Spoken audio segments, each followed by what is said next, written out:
Bonjour et bienvenue une nouvelle fois sur cet espace dédié au site mécaniqueuniverselle.net, le site qui essaie de démontrer que l'humanité évolue progressivement vers son ultime perfection. On construit le paradis pour nos futurs descendants. Alors évidemment, il faudra encore quelques siècles d'évolution, peut-être 3, 4, 5 siècles, peut-être 10 siècles, peu importe. L'humanité a le temps en réalité. Et donc, nous, on est les ouvriers de cette activité incroyable. Et on n'a encore pas pris conscience de ce qu'on réalise. Il y a des penseurs tout au long de l'histoire de l'humanité qui ont euh, imaginé, qui ont eu l'intuition de cette évolution vers la perfection. Ils sont très rares, mais ils existent.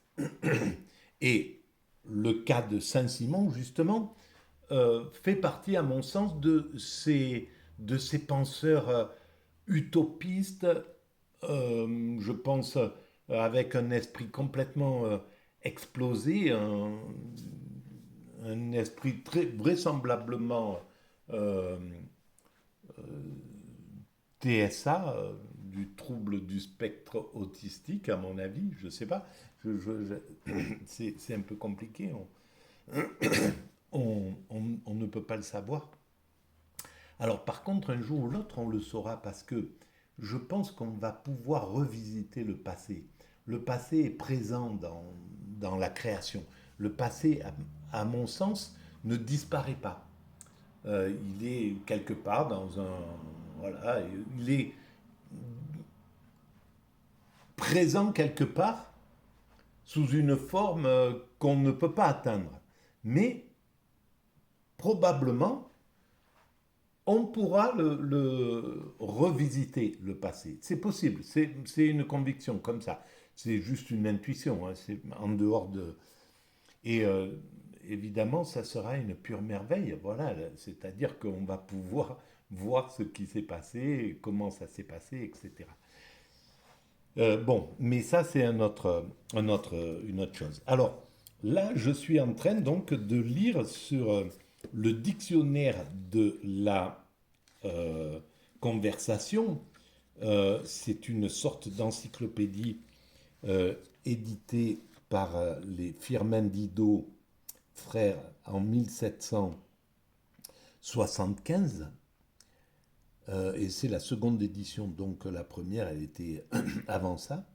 Dictionnaire de la conversation et de la lecture par une société de savants et de gens de lettres sous la direction de Monsieur Duquette. Voilà, alors tous ces savants, il y a Alonville, Arago, Artaud, Aubert, Bailly, Bardin, Baudement, Béchem, etc., etc., etc.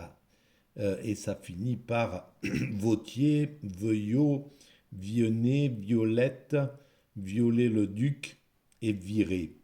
Voilà, entre-temps, il y a le Noir, le Moine, le Monnier, la Vigne, etc., etc. Voilà. Alors, ce sont des érudits qui ont analysé, qui ont donné leur point de vue sur les personnes célèbres, sur Rubens, sur la Russie, sur, voilà, sur, ben, je lis un petit peu dans ce livre les Sabiniens, Sabinien, 67e évêque de Rome, Sabine, Édouard Sabine, physicien et mathématicien anglais. Bon, bref, une encyclopédie qui voulait rassembler l'ensemble des connaissances du moment. Et ça, c'est génial. Et ça, l'homme a toujours cette quête. Aujourd'hui, c'est Wikipédia. Mais c'est exactement la même chose. Sauf que ben, Wikipédia, c'est hallucinant et c'est à la portée de maintenant de tout être humain sur cette planète. C'est tout nouveau. À l'époque, au XVIIIe siècle, au XIXe siècle, ben, il n'y avait qu'une petite poignée de gens qui avaient accès à cette culture. Et là, c'est universel et c'est l'ensemble des 8 milliards que nous sommes. Alors, malheureusement, comme il y a encore, on n'a pas compris ce qu'on fait, ni pourquoi. Donc, on évolue avec un maximum d'égalité. Donc, il y a des gens qui n'ont absolument pas accès à ça. Et c'est un scandale, c'est une honte. Et c'est à cause de l'injustice, et c'est à cause de l'égoïsme, et c'est à cause de la thésaurisation par une partie de la population des richesses. Et voilà, ils font bien le maximum d'efforts pour partager, pour apporter pour améliorer l'humanité, mais c'est lent, voilà. D'après moi, c'est un peu lent. Il pourrait accélérer le pas. Alors, sur Saint-Simon, je reprends la lecture. Euh, on en est là. Donc, dans la dernière vidéo, je, je critiquais un peu une de ses visions euh, où il disait que tout ce qui a été fait, que tout ce qui a été dit de grand a été fait et a été dit par des gentilshommes, par des gentilshommes. Les gentilshommes, c'était les nobles. Et il était noble, évidemment, Saint-Simon d'origine. Donc, il avait cette vision. Mais ça, à son époque, certainement que les érudits, c'était un peu les seuls qui avaient accès à cette culture, à la culture. Mais bon, on est maintenant un roturier, un, un fils du bas prolétariat comme moi peut accéder à la connaissance et à émettre des idées qui peuvent être importantes ou intéressantes pour l'humanité tout entière. Et ça, c'est une grande différence par rapport à son époque. Alors, je continue.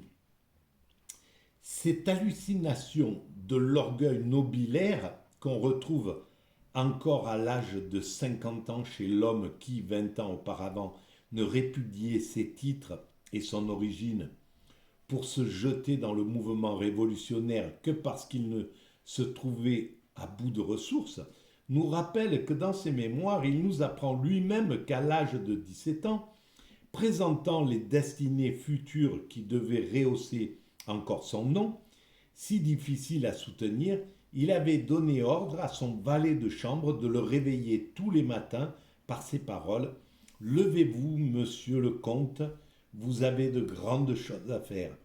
C'était, on le voit, la parodie de l'esclave de Philippe de Macédoine. Je ne connais pas ce qui se passait entre l'esclave et Philippe de Macédoine, mais ça vaut le coup de le chercher. Alors, on va lui pardonner cette chose-là. Il n'y a pas, voilà, il était noble, il avait sans doute, et il y a, faut le dire, une éducation qui est importante dans la noblesse, qui a été importante la noblesse a été très importante dans l'évolution de l'humanité. Maintenant, voilà, ça serait une aberration de ramener de la noblesse, de repartir dans quelque chose d'aristocratique qui est le fonctionnement le plus près de la nature de laquelle nous sommes issus. C'est un fonctionnement primate un peu plus sophistiqué, mais pas plus. Alors que la démocratie, c'est la souveraineté du peuple, c'est un peu comme c'est la révolution chez les primates. Hein. C'est comme si la troupe primate choisissait le meilleur d'entre eux, pour qui dirige le groupe, mais selon les valeurs du groupe.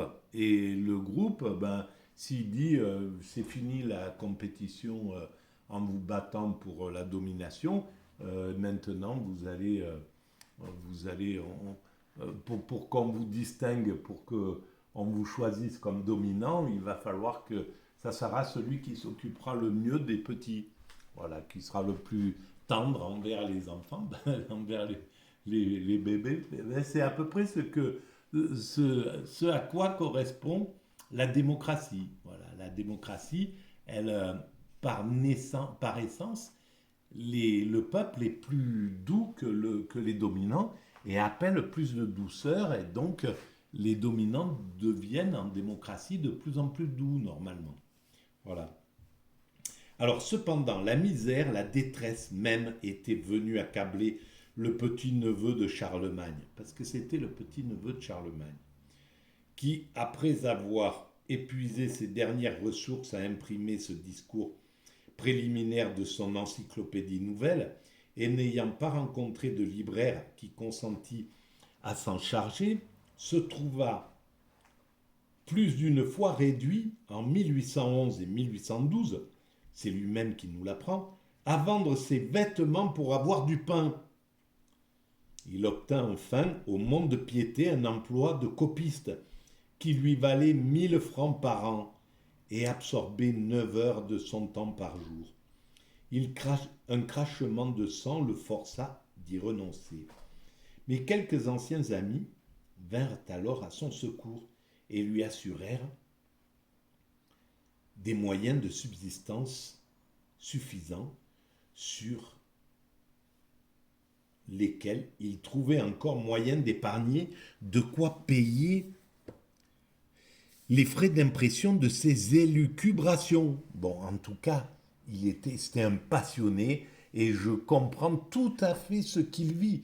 Je ressens exactement la même chose. Et quand on a la chance d'être dans de tomber dans une passion, ben c'est voilà, le reste à côté c'est rien du tout.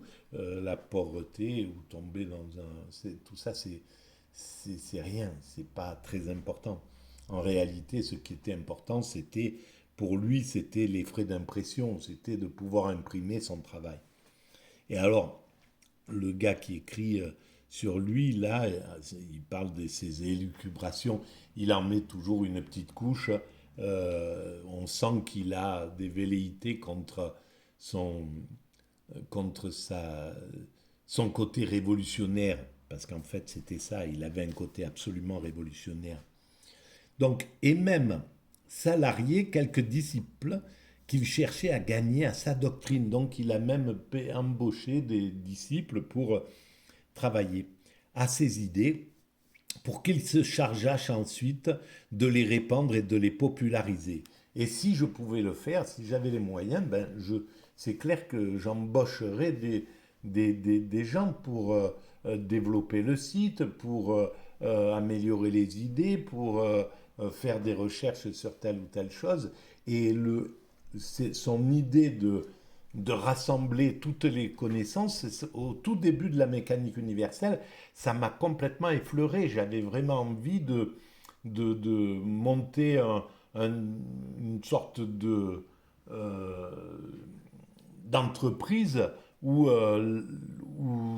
tous les types de chercheurs qui seraient intéressés par l'aspect téléologique de l'évolution de l'humanité, c'est-à-dire l'étude des fins dernières de l'humanité, vous pourrez venir et travailler, que ce soit des physiciens, des psychologues, des philosophes, des spirituels, des théologiens,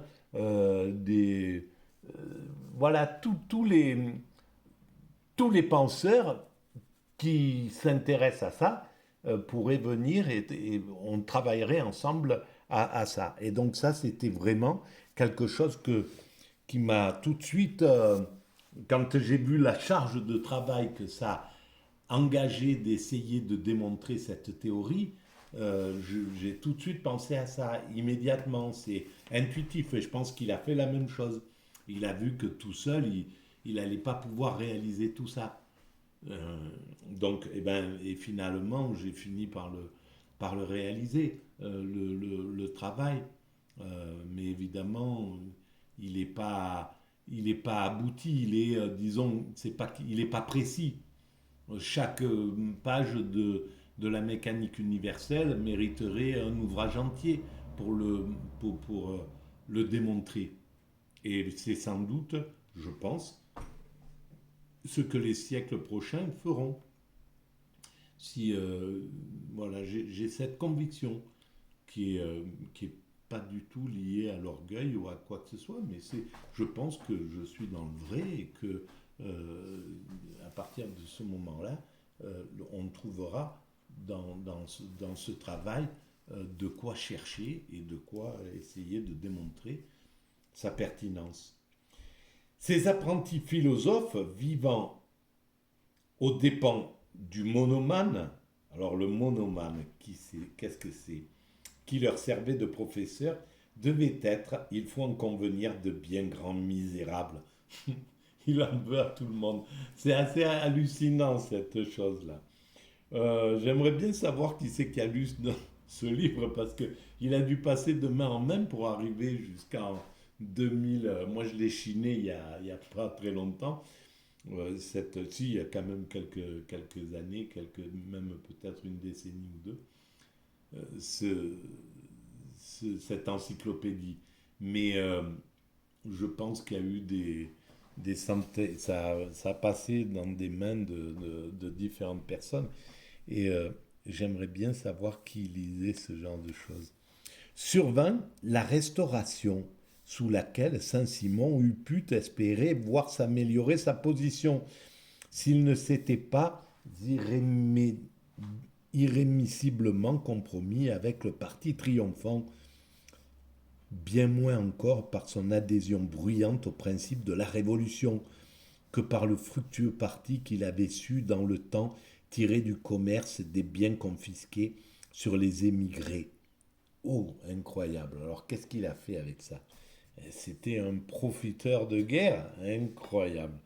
Bon, en tout cas, on sent que voilà, il avait pas des, ses principes étaient souples parce qu'en fait, ce qu'il voulait, c'était réussir à comprendre. Et donc, ça donne une recherche un peu désordonnée et pas forcément qui peut transgresser un peu l'éthique, la morale, pour arriver à ses fins. C'est clair. Il y a quelque chose qui est comme ça. Et ben oui, moi je sais bien que, par exemple, je néglige totalement mes enfants, ma famille, etc. Et sous prétexte que mon travail est plus important. Et ça, c'est quand même. Voilà, ben, c'est pas moral sur certains plans. Je sais que je devrais pas faire ça, mais bon, c'est comme ça. Et puis, voilà, c'est secondaire, toutes ces choses-là. Voilà, je vais arrêter là pour cette vidéo. Et je vous dis à très bientôt. Et n'oubliez pas, si vous pensez que ça a de l'intérêt, de mettre des pouces, de vous abonner, de diffuser l'espace à vos amis et si vous voulez, de mettre des commentaires. J'y réponds systématiquement. Merci à vous de votre écoute. À bientôt et désolé pour la difficulté de concentration et qui caractéristique de ces moments où je respire à peu près un, comme un animal glissé sous l'eau. À bientôt.